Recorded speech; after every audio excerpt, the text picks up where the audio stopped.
Welcome back, America. I'm Hugh Hewitt, joined by Senator Josh Hawley, who has a brand new book out called Manhood, The Masculine Virtues America Needs. Manhood in bookstores now. Great Father's Day present. Good morning, Senator. Congratulations. Thank you so much, and thanks for having me. Well, first, I'm mad at you, though. Well, why is that, Hugh? Well, because last night at 9 o'clock, I was listening to a 1967 lecture by Herbert Marcuse on the liberation of technology and the dialectic of revolution, because it was a rabbit hole I went down when I was outlining Manhood, the interview. And I got to tell you, I haven't thought of Herbert Marcuse since I was taught him in the 70s at Harvard. Man, he did a lot of damage. And that lecture was just an idiot wind blowing like a Bob Dylan song. How in the world did you end up with Herbert Marcuse? Well, I think he's actually kind of a significant figure, as you allude to, in the 60s and the 70s, and why he matters to us today. I mean, in one sense, of course, it'd be wonderful to forget his name forever, but he matters to us today because he really is the godfather, Hugh, of so much of what we see from the left now, with this assault on our culture, with this assault on gender, the idea of male and female. Marcuse was really a cultural revolutionary. He was a Marxist, but he was one of these new Marxists, these cultural Marxists. And boy, that philosophy has really captured the left in the Democrat Party today. Senator, I'm not arguing with you. You're right. Because I was obliged to read him. All right. I was made to read Marcuse in 1974. And it was so astonishingly stupid. I had forgotten about him until I read Manhood. But you're right. The cultural left marched through the institutions. And Marcuse was the starting gun, basically, saying, pay no attention to the economics, go after the culture. And it worked. But I was last night, it's so stupid. I was listening to this lecture thinking, how did we ever go down this road? And I was reminded, Senator Hawley, in 2006, my old professor, Harvey Mansfield, great man, wrote a book called Manliness. And it's been 17 years. So it's good that Manhood has come out now, because I think we need this every 2 decades to remind us that God made us man and female, and man and woman, and that male and female have different roles. I mean, you can't ungender the world, although the left is trying. That's exactly right. That was a great book, by the way, that Mansfield wrote. And it's hard to believe it's been that long ago. But yes, yep. I mean, that's the basic point, is that it's good to be a male. It's good to be a female. They're different. They're complementary. That's wonderful. And the left's assault now on not just men, but women. I mean, let's not forget, these are the people who want biological men to play in women's sports. These are the people who want biological men to be in girls' locker rooms. It's insane, Hugh. It's just insane, as every parent in America knows. But it's all part and parcel of their same philosophy, which is this cultural Marxism, this revolutionary overturn the foundations of our culture. Of course, they hate the biblical element in our culture, which is very strong historically, and I talk about that in the book. They want to overthrow all of that in service of their social revolution, which is to remake our ideas about right and wrong, male and female, and so on. And it's really led them to a place of zaniness, but they have power, and they are trying to enforce their ideology now. And really, I think that's much the center of our struggle in our contemporary politics. It is a wonderful sneak attack on the gender movement in Manhood, because you don't know what you're going to get to eventually, although it makes perfect sense. I want to emphasize at the beginning, though, Senator Hawley is not some back to the 50s guy. His spouse, Erin Hawley, who's been a guest on the show, she may have been in the Fifth Circuit yesterday. Did she argue the Fifth Circuit? She did.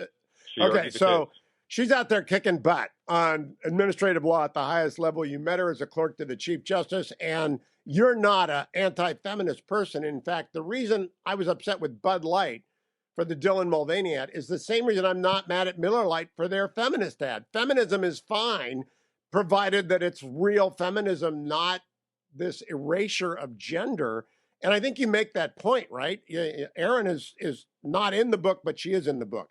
And by the way, I compliment you for discussing the miscarriage you two went through. People never talk about that. It's very important to talk about that because so many people experience it and they don't understand it. But I just want people to know you're not like the caveman Bam Bam. You want the fully gendered society. Yeah, that's right. And here's what I say about this. It's something that my wife and I have talked about a lot. I think strength empowers strength, right? So my wife puts it to me, women aren't stupid. I mean, women don't want to marry a man who's not going to contribute anything, right? A strong woman wants a strong man and vice versa. So I think this idea that, well, you can only have one strong partner. If it's a strong man, that means you want the woman to be dominated, or vice versa. That's not true at all. And my message to men is, men, we need you. We need you to step up and be strong, take on responsibility, be a provider for your family, be a protector, live sacrificially. If you do that, you will empower your children. You will empower your wife. You can change the destiny of your family and your own life and this nation. And we need men to do that. Now, obviously, you didn't arrive at Stanford very smart, because you took the flyer for crew and you signed up for it. And I think that, by the way, is just an indication that in Missouri, they don't have rivers, because nobody signs up for crew who knows what it involves, right? You lasted, 6 months before you dislocated your shoulder? That's right. You've got the story correct.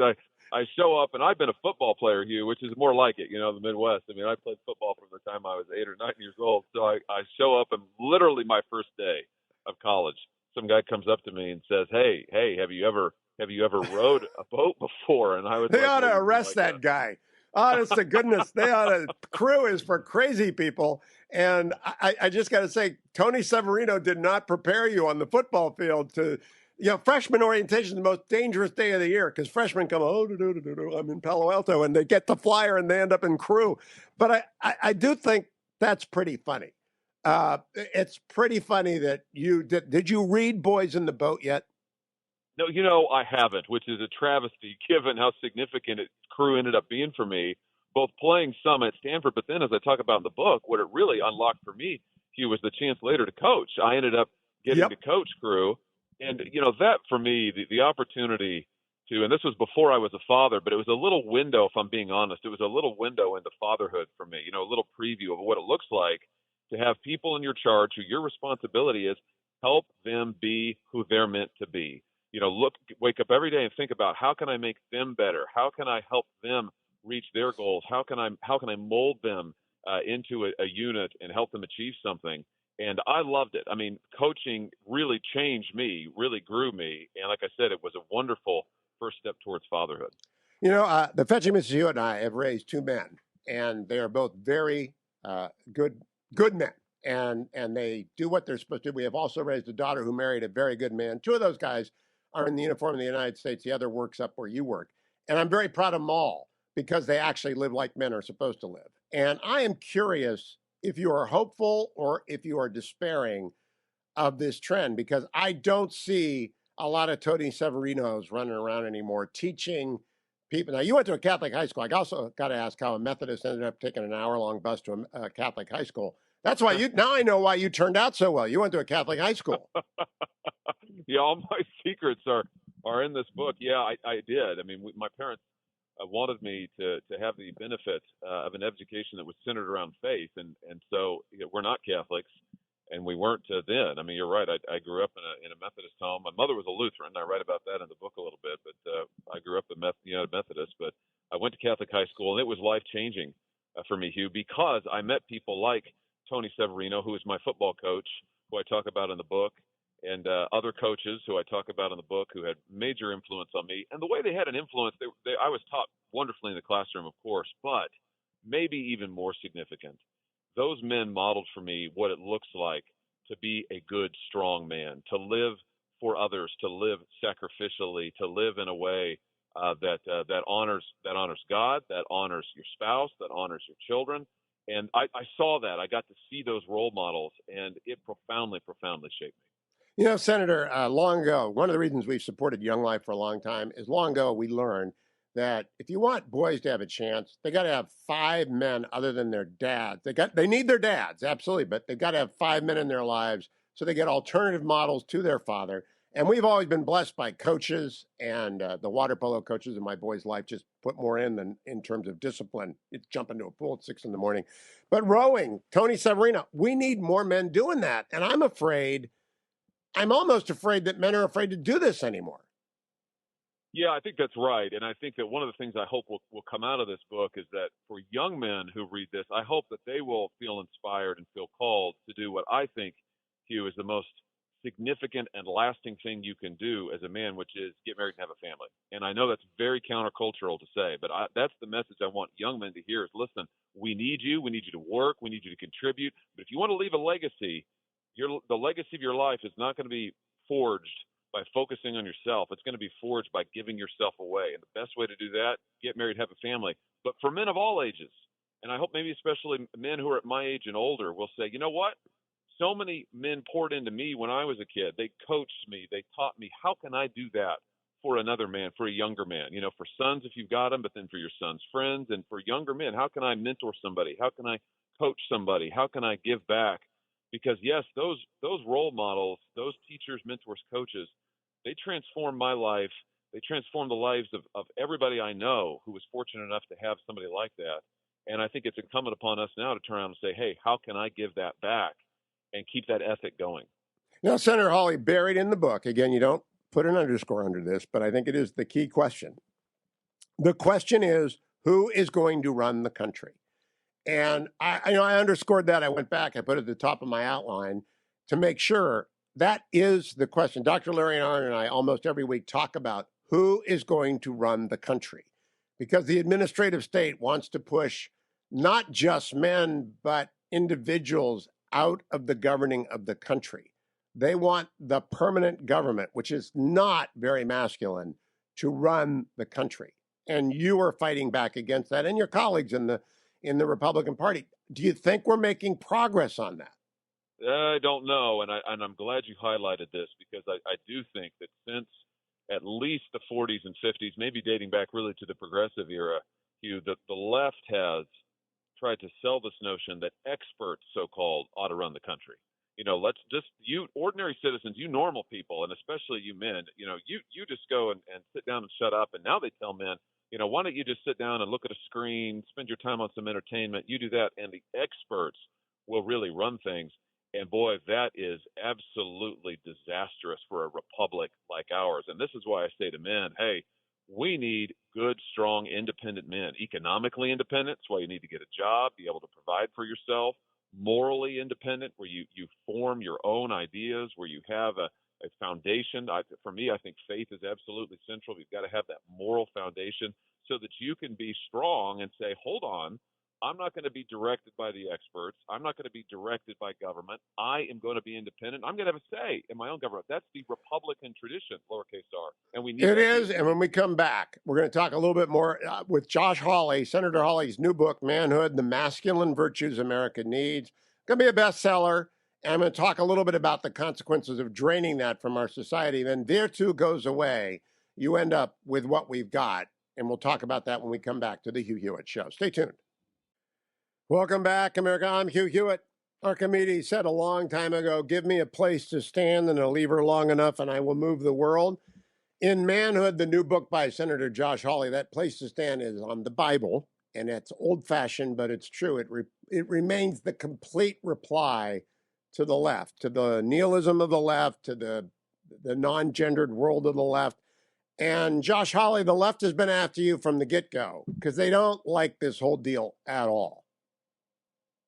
That's absolutely true. They particularly don't like any talk of the Bible, Hugh, as you know, and they don't like the fact that our culture, our traditions in this country. I mean, I was just thinking, I was reading the other day, Abraham Lincoln. You know, Lincoln referred to the faith of the Bible as our ancient faith, and nobody is better in American history than Lincoln in pointing out how the foundational commitments of the Bible, the idea that there is a creator, that he gives us inalienable rights, how those lead to and sustain our political institutions. And that's true whether you're a person of faith or not. I mean, it's a historical fact that those ideas and principles undergird much of our culture and our traditions.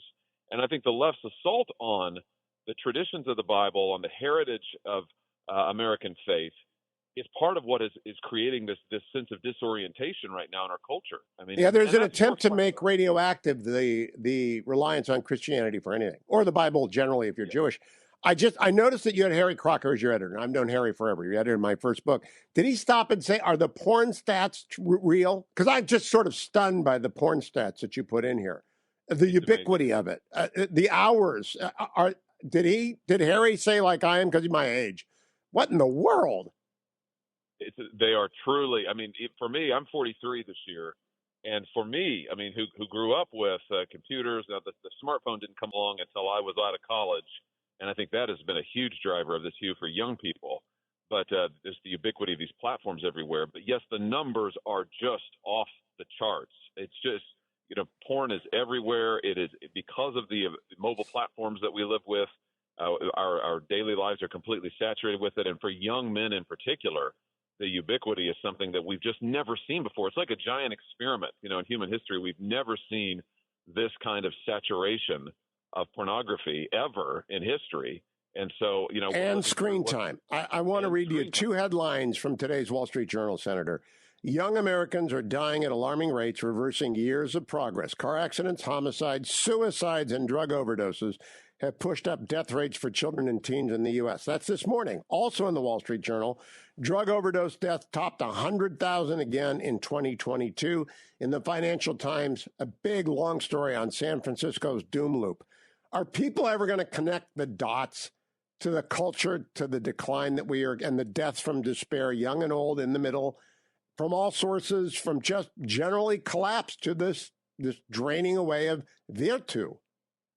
I think that it's getting hard to ignore and hard to deny. I mean, the truth is that the rise in depression, the rise in feelings of loneliness, alienation, drug abuse, and yes, suicide, when you look at the coincidence of those indicia with screen time, with the internet, and not just the internet in general, but with social media and all that it brings with it in the last 20 years, the coincidence is almost exact. I mean, it's just an explosion among young people who feel more and more isolated, more and more depressed, cut off from real relationships, and also increasingly cut off from any kind of a faith tradition that grounds them or inspires them. I got to ask you as well, the tragedy of your friend Jack reminded me of David Brooks' column of the same thing happening to a friend of his.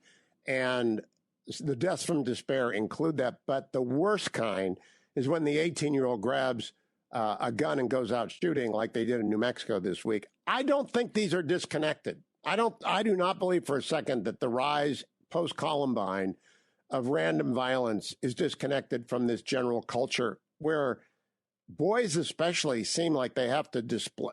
They get this idea that that's somehow a manly virtue. It's not. No, that's right. And I think that's a reaction, Hugh, what you see from the rise in youth, male violence in particular, the explosion of it, I think is partly this sense of disorientation that young men are told, listen, it's bad to be a man, right? So if you want to be a man, if you exhibit those traditional masculine virtues, you're contributing to the systemic injustice of America, et cetera, et cetera.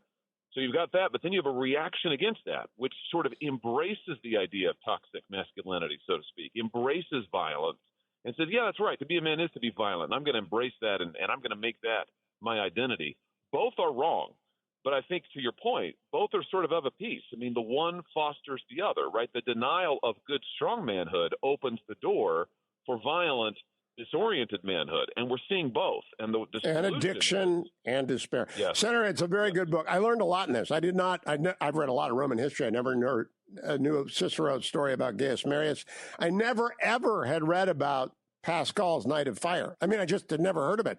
And I know Pascal. So I thank you for a great book. How's it doing? How is Manhood doing? Oh, it's doing great. It just came out on Tuesday, so it's brand new, hot off the presses, and you can get it everywhere books are sold. Manhood by Josh Hawley. Senator, thank you. Congratulations to Aaron on a great argument yesterday. And Tony, if you're alive and listening, you've done good with Senator Hawley. Glory, America. Bonjour. Hi, Canada. Hugh Hewitt live inside the Beltway on Thursday, May the 18th in the year of our Lord 2023. Normally in the first segment of the show, which often also leads off the podcast over at Highly Concentrated Hugh, I start with just headlines. But today I'm doing something different. There are three stories that are not headlines, but they're so disturbing on many levels. I thought I'd leave off with one. In the middle of last month, in April, an inspector general went to the House Oversight Committee, whose name is John Sopko. And John Sopko is the Special Inspector General for Afghanistan Reconstruction. Mr. Sopko is a very accomplished lawyer, former United States Assistant United States Attorney, DOJ veteran. He was appointed by President Obama in 2010, I think. So he's been doing the job of the Special Inspector General for Afghanistan Reconstruction for more than a decade. So he showed up in front of House Oversight along with the IG for DOD last month, and they was asked, what about all this money that's going to Afghanistan? We continue to give money to Afghanistan, and we are continuing to funnel money through the UN for humanitarian relief, allegedly. And Sopko said a month ago, well, I really don't know where the money's going. And people's eyebrows went up and said, what? We're giving money to Afghanistan? You have no idea where it's going? He said, sorry, I can't sit here and tell you that it's getting to starving children. Looks to me like the Taliban are pretty well fed and healthy, but we see all these pictures of starving Afghan children, so I really can't tell you what's happening to the money. So yesterday, Samantha Powers, head of USAID, the Agency for International Development, former UN ambassador, former Harvard professor, Obamian, part of the Obama team that just surfaced in the Biden administration. As we approach the 2-year mark of the collapse in Afghanistan that Joe Biden orchestrated, led, set off, she went up to the Hill and got asked by Congressman Michael Waltz of Florida, what about this money? You know, I think it was Armed Services. It might have been Oversight. I'm not sure which one Waltz is on yesterday. But give a listen to this exchange. The congressman talking with Samantha Power, the Biden administration official who runs the U.S. Agency for International Development, cut number 16. I mean, we know the Haqqani, in particular, are also running Afghanistan. Their interior minister is Siraj Haqqani, running the police. You're well aware that it's a foreign terrorist organization. It's illegal to provide directly or indirectly material support to a terrorist organization. So I would look forward to the committee coming back to me with real systems, not kind of a hope and a prayer on third-party monitoring in essentially a denied space. Are you confident that that's not going to terrorism, that it's not supporting a terrorist organization, or that they're not essentially directing those funds?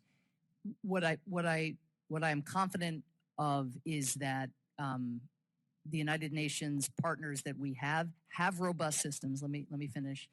And it's not, I think what you are looking for is more visibility into the granularity of what those systems look like, if that's what we are relying upon. I also You're confident in the UN systems. I believe everyone is aware that if U.S. assistance Director Power, that should be a yes or no. I'm confident or I'm not confident. This is a lot of taxpayer money. Absolutely. Going into a war zone, and I'm out of time. Yes. The fact that you can't say, Congressman, I'm confident this money is going where it should be. I am confident that, but what I want, the reason we had this exchange earlier, I'm not sure if you were here. If I could just finish, because you're accusing me. There are issues related to working in a Taliban-controlled Afghanistan, as you might imagine, for our implementing partners. For example, when they pay their utility bills, that money is that's an incidental fee that is going into ultimately to the Afghan government. Than the Haqqani, a foreign terrorist organization. No, exactly. So that's why I'm asking you if they're using taxpayer dollars to decide who gets this money and who lives or dies, and basically empowering themselves with our money. And the fact that you're not slapping the table saying it's not happening, Mr. Congressman, I can tell you that, I think would be outrageous to every American. And I agree it would be outrageous, and that's why we have systems in place, and we have an inspector general, and we have. Yeah, I just am amazed that Samantha Powers said, I guess what you're asking me is, can we get more visibility into the granularity of the UN system? I said, that's not what he asked. He asked whether or not American money is going to the Taliban. And the answer, quite obviously, based on the non-answer of Director Powers, is, yeah, they get a lot of it. And Waltz, who's a Green Beret who served in Afghanistan, I read his book, Warrior Diplomat.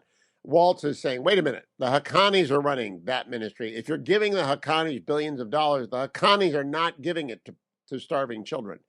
Again, I want you to play. The answer is just, do we know where the money is going that we're giving to the UN for the benefit of Afghanistan starving children? Play it again. Cut number 16. I mean, we know the Haqqani, in particular, are also running Afghanistan. Their interior minister is Siraj Haqqani, running the police. You're well aware that it's a foreign terrorist organization. It's illegal to provide directly or indirectly material support to a terrorist organization. So I would look forward to the committee coming back to me with real systems, not kind of a hope and a prayer on third-party monitoring in essentially a denied space.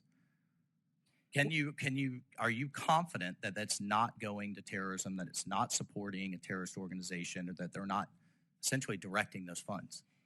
What I'm confident of is that the United Nations partners that we have robust systems. Let me finish. And it's not, I think what you are looking for is more visibility into the granularity of what those systems look like, if that's what we are relying upon. I also You're confident in the UN systems. I believe everyone is aware that if U.S. assistance Director Power, that should be a yes or no. I'm confident or I'm not confident. This is a lot of taxpayer money. Absolutely. Going into a war zone, and I'm out of time. Yes. Dwayne, I'm just curious. You're a neutral party. Yeah. What he says is the money going to the Taliban or the Haqqani network, and she says, I gather you're interested in the granularity of the UN systems. If I asked you, Dwayne, is the feed going out? And you said to me, well, the granularity of our technical systems here, what would you be doing? I would be trying to cover up for the fact that we're not on the air. Right, but we are on the air. I want to assure everyone we are on the air. As far as you know. Yeah, the granularity of your technical system. That I'm astonished by the Washington speak there. Isn't that amazing? Well, no. What's amazing is that you're astonished by that. There is not one person in this administration that has an ounce of veracity. The granularity of the UN system. You want visibility into the granularity. Here's what that means. That means you're asking me about details. What's the matter with you? What do you want? You want to know if we're giving money to Taliban and Haqqani? What do you think? I'm nuts? Of course we are, but I'm not going to tell you that. Guess what the answer is? Of course we are. Of course we are. Now, look, I would like some granularity into the details of myphdweightloss.com since they are a sponsor of this show and I mention them once a day. Yes. What is the granularity of the details? Do I have some visibility into the granularity of the details of your... I'm going to use that forever. This is the Hugh granularity into the visibility of details. There's no cover up here because if I start gaining weight again and look the size of a wash tub, you're going to know. I can't hide that. I have visibility into the granularity of your details. Well, yeah, my details are I was able to make up for the Mother's Day pasta binge, and I'm back into my You're back range. On the balance beam? I'm back into my range. All right, 864. 644. 1900. That's 864. 644. 1900. The granularity of your details satisfies me. Well, I have visibility. Can we have visibility into the granularity of Jacob and Adam this morning? Are they awake, alive? Are they there? I don't. They're both here. The camera in Adam's studio is pointed at the wall, so I'd have to figure out how to. We don't have any visibility in the granularity of details. As far as you know, they're here. Do we have any visibility into the granularity of the details on what happened on Fox Primetime News? Do we know what shook up? No, but they're in the process. I think Will Kane's going to be part of the final mix. I gather Laura's going to the weekends, where all good cable hosts go to die, which is where I went to die on MSNBC. We'll get more into the visibility, the granularity of details very soon on the Hugh. I got two more stories like this right out of the box. Don't go anywhere. Way to go, Congressman Waltz. It's the Hugh Hewitt Show. Dr. Oren, I assume, and I don't want to put you in a bad spot here, I assume Samantha Powers is a friend of yours? She's been a colleague of mine. All right. So Samantha's in front of Michael Waltz yesterday in Congress, and he says, are we sending money to the Taliban? And she says, I assume what you want to know is visibility into the granularity of UN control. Why do diplomats speak that way? Because granularity is a big word in Washington. I didn't know it before I got to Washington. But, they have their own lexicon, and granularity is one of them. What I'd like to know is do you have any visibility into the granularity as to why cabinet ministers want to go to the Temple Mount and start riots? I don't get this. Because they can, because they're going to, insist that, listen, the Temple Mount is the holiest site in Judaism. Right? The Western Wall is the second holiest site in Judaism. And actually, for many, many centuries, Jews were forbidden to go up to the Temple Mount because nobody knows where the Holy of Holies was located in the ancient temple. and only the high priest could go in there. So for fear of actually stepping accidentally in the Holy of Holies, Jews are forbidden to go up there. There's now been rabbinic rulings that allow Jews to go up somewhere. And by law, Israeli laws, they can go up there. They're not allowed to pray there. So some have violated that. They've prayed there. And, that they have, these ministers, these members of the Knesset have run on a platform of right-wing politics, and they have the right to go up there. It's legal, and they're going to do it. And the consequences began. All right, now, is the coalition going to fall apart? Because it seems to me Netanyahu's just about had it with Ben-Gvir and the rest of them. Yeah, I don't think it's going to fall apart. It's going to have to, something has to trigger it. Right now, the ultra-Orthodox parties, which have received billions of shekels in support for their educational institutions, which, by the way, do not teach fundamental subjects like math and English, billions, and they're now asking for hundreds of millions more in addition, and saying they won't vote for the state budget, which is coming up for a vote in 2 weeks.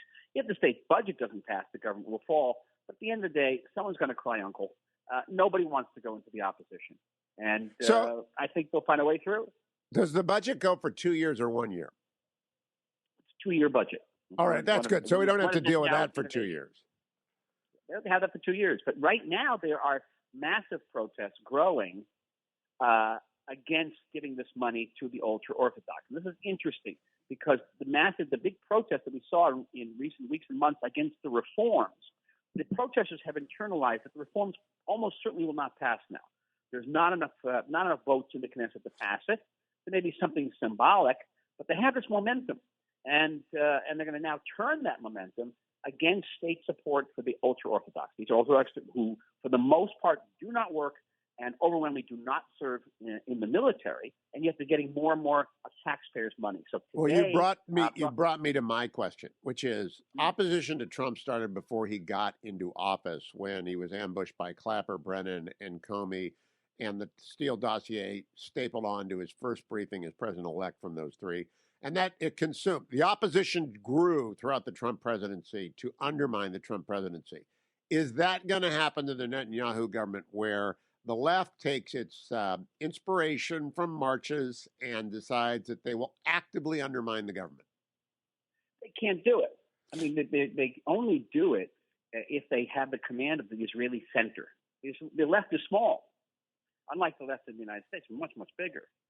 And the left has been discredited in this country because they threw put all their cards on the Palestinian table, and they lost that table. And so they don't have that type of weight. They only could do it when they had the Israeli center. It was the Israeli center that brought 700,000 people out to the streets, that brought about a general strike. It even closed our airport for a couple of hours. And they don't have that ability to bring down the government. Only the government can bring down itself here.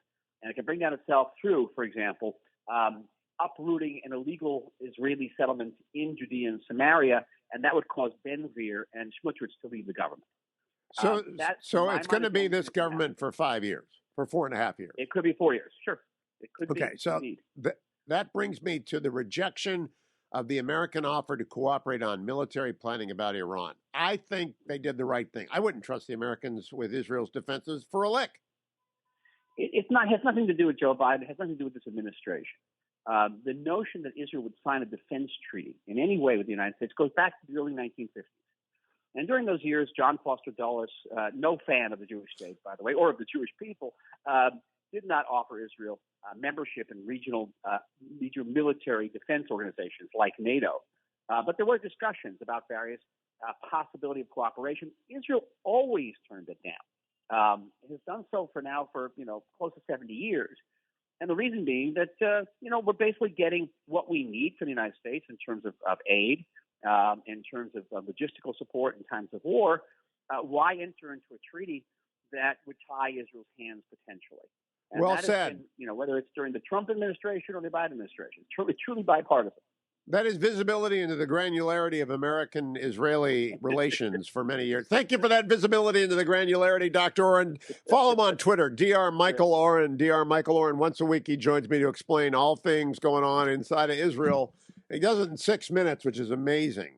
More coming up, America. I told you I have 3 big stories this morning. Visibility into the granularity of the Durham report is coming up. Stay tuned. Welcome back, America. I'm Hugh Hewitt, joined by United States Senator Jim Talent, former senator from Missouri. Senator Talent, good morning. Great to have you. How are you? Doing great. Fighting hay fever myself. Oh, gosh, Jim. Are you in the Beltway or are you in Missouri? I'm in Missouri, and it's just as bad here. I'm stuffed full of antihistamines, though, so I think so am I. It doesn't work. I'm going to have the Missouri Senator Josh Hawley on next hour about his new book, Manhood. It's a very good read. Do you talk much with Senator Hawley? Occasionally, not a whole lot. He's real busy. I don't like to bother the electeds unless I have a reason to. Well, would you call him up and tell him to save AM radio? Because the cars are taking the radio sets out of the cars. I can't believe they're allowing that to happen. How are we going to have an emergency broadcast system, Jim? You and I are becoming vestigial in this new world. I'll ask him to add it to the list. How's that? Okay, I know that a bunch of senators left and right are coming together to tell automakers they got to put AM, they got to keep radios in their cars because it's how people talk to each other during crazy. Jim, I want to talk about the Durham report. Mark Thiessen has a column in the Washington Post. I read it. The Durham report is a damning indictment of the FBI leadership during the Trump years. And the question is, can you change that leadership? It changed after COINTELPRO and the Church Committee. But do you think you can change the culture of the FBI with sufficient oversight? Yeah, I do, but I think it's going to take a combined effort from both sides of Pennsylvania Avenue. So one of the realities I learned in Washington is that the bureaucracy really pays attention less to a president. I mean, obviously, an able president like a Reagan can accomplish a lot in 8 years, but what they really respond to is the Congress. And solid majorities in the Congress that control appropriations, that can hold the hearings, that can change the authorizing statutes, can change what agencies do. Presidents come and go, right? But when Congress changes the statutes or changes appropriations, that has a real impact. And so I think that's what it's going to take. And, we need an election. Look, we need an election where we get an effective Republican president and solid majorities in the Congress, and then I think this stuff can change. I think maybe the Republicans made a mistake when they named their new select subcommittee, the Subcommittee on Weaponization. If they had simply called it the Subcommittee on Reform and Review of the FBI, it would have had a better shot. But weaponization puts into the title the conclusion you've already come to, right? That's why Democrats hate it. Yeah. Well, you mentioned the press before, and you're right about Mark Tyson's column. It's a great, Mark's a great writer. And the point he was making is that, look, the press, the legacy press, has always been an organ of liberalism. But in the last 5 to 7 years, it's become an organ of the Democratic Party. And so when you get issues like abuses by the FBI, which used to be something that the left was all over, right? Now, as long as it's advancing the institutional interests of the Democratic Party, they cover for it. And who's made this point over and over, and I subscribe to him, is Matt Taibbi. I'm sure you're familiar with him, and I mean, he's documented this. And of course, Matt is, a lefty. He's left of center, and his readers are too. You should read the comments on his Substack, because these readers, and they're left-wing people. They are fit to be tied about the press abandoning its oversight role over the intelligence agencies, including the Bureau. Well, it's impossible to govern. Chris Licht is the new head of CNN. And he rebuked a couple of people at CNN who criticized the network for airing the town hall. Christiane Amanpour doubled down on it. Now, she is a hardcore leftist. And I will be interested if Licht lets her stay. And Oliver Dorn. I mean, you just got to fire everybody sometimes if you're going to change the direction of an organization. And at the FBI, I just think that the key thing that Durham did wrong is he didn't go fast enough. And COVID happened, right? But speed kills and delay simply bores. And that's what happened here. Nobody cared. And he wanted to do a thorough job. But again, without some resonance within the mainstream press, the effect was always going to be limited, at least in the short term. And you know journalism. Okay, I know politicians. And when I see the White House press secretaries responding to the questions they do get in the way that they do respond, I think deep down they're kind of laughing at these reporters. I think they're saying, we know you're not going to ask us any hard questions. You got to show them some fang, right? You got You got to show them that even though you may support them from a policy perspective, you're not going to let them treat the press that way. And I don't know if the journalists are up to it anymore. And it's they're sad. not. They're not. The press corps has collapsed in D.C. Did you hear the clip of Samantha Powers saying to Mike Waltz? Absolutely. You know, Waltz was giving her an out. That was not an adversarial set of questions. All she had to do was say, well, yes, I do have confidence. Now, look, there's some concerns. But she didn't, and which tells me, by the way, she has absolutely no confidence. Yes. That money's going directly to the Taliban, and she does not want to be on record saying anything that suggests. I mean, Congressman Waltz got the answer to his question. It just he did. And we got visibility into the granularity of bureaucratic speak. Jim Talent does not get visibility into the granularity here very often, but he just gave us visibility into the granularity of that exchange. Jim Talent on Twitter. Thank you, Senator. Talk to you next week. Don't go anywhere, America.